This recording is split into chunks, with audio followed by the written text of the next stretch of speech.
Hey everyone, welcome to the church building. As you can probably see behind me, things are a little bit of a mess at the moment. Just about everywhere you look, things are getting piled up and sorted into what needs to be kept, sold, given away, or chucked. And that's all part of what God's been speaking to us about as a church, about the way that we use some of our buildings, about where our offices are to be, and the way that we interact with our community.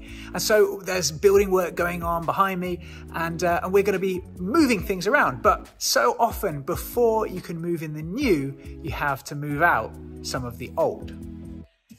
So there have been a few guys down here working really hard just to sort everything out, clear out things that we don't need anymore, and make the space ready for what we do need. And there's been some crazy things that have been found, just things that you think, why have we been storing this for 10 years? One of the craziest things I think that I found was when I was helping clear out this room, the tech store, where we keep lights and cables and all sorts of technical bits, a while back with somebody, and we found at the back in one of the boxes an old copy of the book of John from the New Testament in German, Braille. So for people who are partially sighted or blind to be able to read, Braille, it was about this big. A German Braille copy of the book of John. Why is that here? Why have we been storing that? But the point is that a lot of the time, these things that we found that we're storing, that we now just don't have a use for, at the time were really good. They were really important. I'm sure somebody treasured that book when they needed it. But a lot of what we're getting rid of, we just don't need for right now. And Kate and I had a personal experience of this too a few weeks back when we decided to empty our loft. And we just sorted through the boxes that we had up here, only to find that there were some that we had put in when we first moved into this house 4 years ago and had never actually opened. And I'm sure that we had the best intentions at the time. We thought, oh, we'll need those ill-fitting salopettes and that GCSE artwork someday. And so we kept it just in case, only to find that that day really hasn't ever come. And so we cleared it out to make space for whatever it might be needed for next.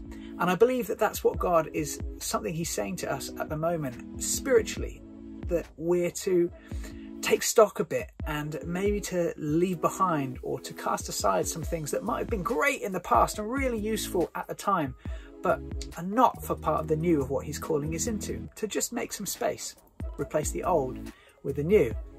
And that's part of this government roadmap and being able to meet back together and come back together as church. I believe there might be some things that actually God's calling us to leave behind, some things that might be our preferences or the way that we do things or the way that we do church even, that were great at the time, but needs to be left behind for God to make some more space.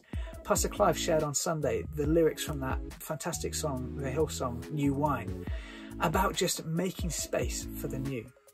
And of course we see this in the Bible as well in 1 Kings when Elisha was called by Elijah to come and to take on his mantle. Elisha was ploughing the field with his plough and 12 yoke of oxen, so 24 oxen, and that would have been signified a lot of wealth and prosperity. I'm sure he was very thankful for those things, and oxen are great for ploughing the soil, but they weren't needed for what Elisha was stepping into. And so I want to encourage you over these next weeks and even months as we move back towards meeting together more and being able to see each other more, which we thank God for, don't get me wrong, I can't wait, it's great. But at the same time, to just say, God, is there anything in me, in my heart, or in the way that I've done things or my expectations or anything like that, that are actually, they're the old, and we just need to clear those out. And if there are any of those things, just hand them over to him. And we do so not with a heavy heart, not with the weight of nostalgia of what I'm missing out on, but instead of joy of saying, God, thank you so much for the new things that you want to do that are going to be even greater than those that have gone before. Have an amazing week and look forward to all that God has got for us this year. God bless.